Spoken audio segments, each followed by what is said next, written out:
दोस्तों स्वागत है आपका द एग्ज़ाम पोर्टल में। कैसी चल रही है आप लोगों की तैयारी? अब एक दिन बचे हुए हैं एग्ज़ाम को। कल है आपका एग्ज़ाम, है ना? तो आप लोगों ने जितनी तैयारी करनी थी आप लोगों ने तैयारी कर लिया है। अब आपके पास समय है नहीं, ठीक है? अब आके जाके एग्ज़ाम में अपना बेस्ट देना है। ये बेस्ट आपके भविष्य के लिए, आपके परिवार के लिए और आने वाली पीढ़ियों के लिए भी एक उज्जवल और सुनहरे अक्षरों में लिखे जाने वाले कुछ ऐसे इतिहास के चीज़ों को दर्ज कराएगा जो आपके कल के परफॉर्मेंस पे डिपेंड करता है, ठीक है? तो बहुत चिल होके जाना है। इस पे हमने काफ़ी कुछ बातें किया है, सिलेबस से लेके, पढ़ाई से लेके, टारगेट और कैसे कुछ करना है, हर कुछ। अब ऐसा कोई बात करने का समय नहीं है, लेकिन कुछ कुछ बातों का ध्यान आपको रखना है ना। जैसे मैं कुछ एग्ज़ाम में पेपर 1 और पेपर 2 में जैसे आपको रफ नहीं करना होता है। इंस्ट्रक्शन में दिया हुआ रहता है कि पेपर पे जो पेपर आपसे वापस ले लेते हैं उस पे रफ नहीं किया जा करना होता है। कुछ लोग टिक करके आ जाते हैं, फिर बाद में टेंशन होता है। तो कोशिश कीजिएगा कि आप रफ ना करें। यदि आपको रफ करना होगा तो आप लोग एडमिट कार्ड जो है उसका 1-2 पेज ज़्यादा ले लीजिएगा, 2-3 जीरोक्स करा लीजिएगा, उस पर रफ कर सकते हैं ना। और रफ के लिए पेज अलग से मिल भी सकता है। तो ये बेसिक बात है।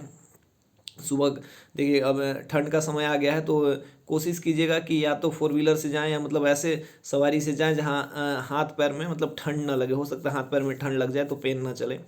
एक सामान्य सी बात है।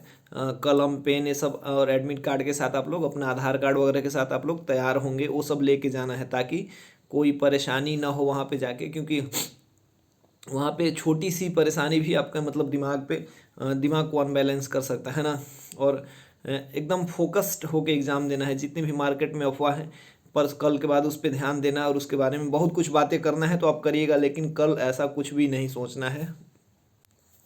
और देखिए, यदि आज आप पढ़ना चाहते हैं तो पढ़ सकते हैं। बेसिकली 2 टाइप के लोग होते हैं जो अंतिम समय में चिल होके रहते हैं, आराम से जो कॉमन काम करें, जो आपका नॉर्मल रूटीन है उस पर ही कीजिएगा।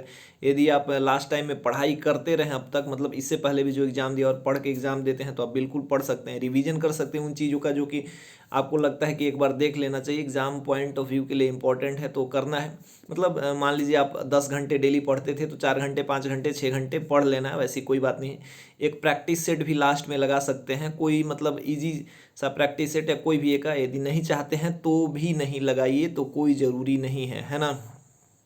लेकिन मन में यही एक ये रखना है, उम्मीद रखना है। देखिए, यदि आप इस एग्ज़ाम को पास करते हैं तो मुझे लगता है कि 1-1.25 साल हो गया इस एग्ज़ाम के को।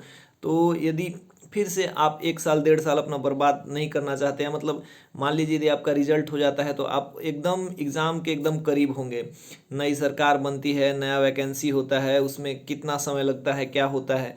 जैसे 2009 2014 में, चलिए हम लोग तो काफ़ी लकी थे कि 1-1.5 साल में सब कुछ कंप्लीट हो गया। लेकिन ऐसे पीरियड में जब मान लीजिए कोरोना का पीरियड चला है, बहुत लोगों का दांव पे लगा हुआ है, कैरियर, परिवार, बहुत कुछ। ऐसे में आप कोई रिस्क नहीं ले सकते। मान लीजिए इनकेस यदि किसी का नहीं होता है तो जॉब तो आप लोग यदि पढ़ रहे हैं, जो मेरा वीडियो देख रहे हैं, पढ़ रहे हैं, सीरियसली सीरियस हैं हर चीज़ को लेके, तो उनका तो होना ही होना है। लेकिन यदि आप इस एग्ज़ाम से थोड़े से भी पॉइंट के लिए बाहर हो जाते हैं तो आप 2 साल पिछड़ जाएंगे।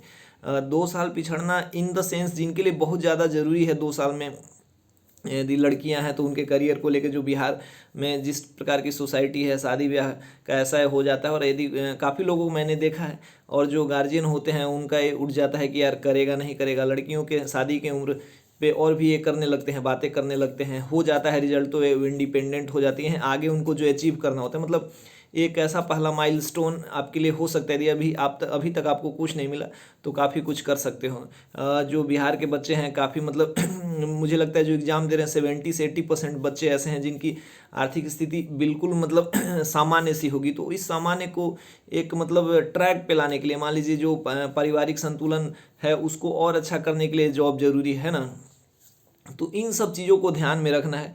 और ऐसा ये नहीं करना है कि बहुत टेंशन लेना है, क्योंकि मान लीजिए जिस तरीके से जीवन चलता आ रहा है वैसे तो चलेगा ही चलेगा। लेकिन यदि ये आप समझ के जाएंगे कि कल वाला दिन मेरा है हर कोई क्रिकेटर जब क्रिकेट खेलने जाता है, मान लीजिए सहवाग हो या सचिन हो, तो ये नहीं जानता, वो जानता थोड़ी है कि आज मैं सेंचुरी मारूंगा या आज मैं 0 पे आउट हूँगा, है ना। लेकिन वो अपना बेस्ट देने की कोशिश करता है, हर टाइम बेस्ट देने की कोशिश करता है। तो कभी सेंचुरी करता है, कभी जीरो पे, कभी मतलब उस टाइप के स्कोर करता है। तो आप बाकी जो होगा ऊपर वाले के हाथ में छोड़ देना है, आपको कोशिश करना है कि आपको अपना बेस्ट देना है, ताकि वो कल के एग्ज़ाम पेपर से निकल के आपको रिग्रेट ना हो कि यार मैंने अगर ऐसा किया होता तो ये मेरे लिए बेहतर होता। ये आपके लिए कल अपॉर्चुनिटी है, मतलब काफ़ी लोगों के लिए जो उनके जीवन की दिशा और दशा बदल सकती है। चिल रहना है, जैसे यदि मान लीजिए आप बेहतर परफॉर्मेंस देंगे तो मतलब इतने सारे पॉजिटिव चीज़ उसके साथ होंगे कि आप सोच भी नहीं सकते। मतलब एक पॉजिटिव वाइब्स आएगा, फिर आप फिजिकल के लिए भी तैयार हो जाएंगे, मतलब बहुत अच्छे से करेंगे। हम लोग फिर फिजिकल के बारे में बात करेंगे, काफ़ी एग्जाम्स है उसके बारे में कल शाम में, मतलब एग्ज़ाम के बाद बात करेंगे। बेसिकली ये इसलिए मैं कह रहा हूँ कि उतना जो आपने अभी तक किया है उन सब का एक समरी यही है कि आपको अपना रिजल्ट लेना है। जितने भी लोग देख रहे हैं, आपको सामने वाले से भी इतना आगे निकलना है। मतलब आप बेस्ट कर रहे हो तो जो आपके जो सामने वाला है वो भी तो आपसे पढ़ रहा है, तो उसमें से टॉप में रिजल्ट बनाना है। और फिर उसके बाद अभी भी फिजिकल का ये दौर है, तो आपको बस पास होने के लिए नहीं पढ़ना, एग्ज़ाम देना है, आपको मेरिट में आना है। इस वजह से आपको अपना बेस्ट देना है, ये समझ के जाइए।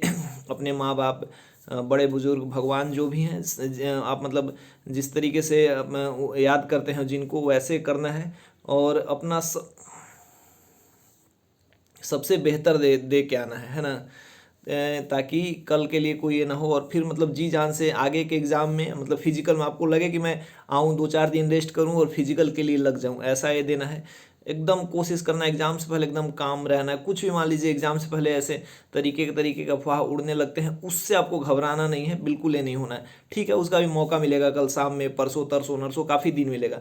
उन सब चीज़ों से अपने आप दिग्भ्रमित नहीं होना है और अपना बेस्ट देने की कोशिश करना है। और इस पे तो काफ़ी कुछ मैं कह सकता हूँ, लेकिन काफ़ी कुछ अभी कहना उचित नहीं होगा। आप लोग सब समझते हैं। लेकिन मिल्खा सिंह मूवी का वो डायलॉग याद है ना, जिसमें लास्ट में मैंने एक बार और भी कहा था कि पाकिस्तान का वो कोच कहता है कि मिल्खा सिंह ये आपकी आखिरी रेस होगी, तो मिल्खा सिंह ने जवाब वही दिया था कि दौड़ूंगा भी वैसे ही। तो आपको उसी तरीके से करना है। देखिए यार, पढ़ना किसी को बहुत, मतलब मेरे को लगता है 99% लोग मजबूरी में पढ़ते हैं। तो ये मजबूरी फिर से अगले 2 सालों के लिए ना हो, उसके लिए आपको अपना परसों दिन, मतलब कल बेस्ट बना के आना है, ताकि रिजल्ट हो। और फिर पटना ग्राउंड में मिले हम लोग, मैं फिजिकल के वीडियो बनाऊं या फिजिकल के बारे में अपना गाइडेंस दूं, कैसे क्या करना है। तो उसको उस पर भी आप सुने, उसके वो सुनने के लिए तैयार रहें, वो कमेंट करने के लिए। मैं आप से ही उम्मीद करूंगा कि आप रिप्लाई दें कि सर मैंने मेंस पास किया, मेरा अच्छा गया। एकेडमी में कभी ना कभी या इस लाइन में आओगे तो जो मेरे से छोटे हो, आप बड़े हो, जैसे भी हो, तो मेरे से जूनियर ही रहोगे अभी कुछ समय तक, तो मैं आपसे मिल सकूं, ये भी मैं उम्मीद रखूंगा। इसके लिए आपको अपना बेस्ट और 100% कल दे के आना है। तो ये वर्दी और ये स्टार, इसके लिए थोड़ा सा मेहनत तो करना पड़ेगा। चलिए, ऑल द बेस्ट है सभी लोगों को। जय हिंद।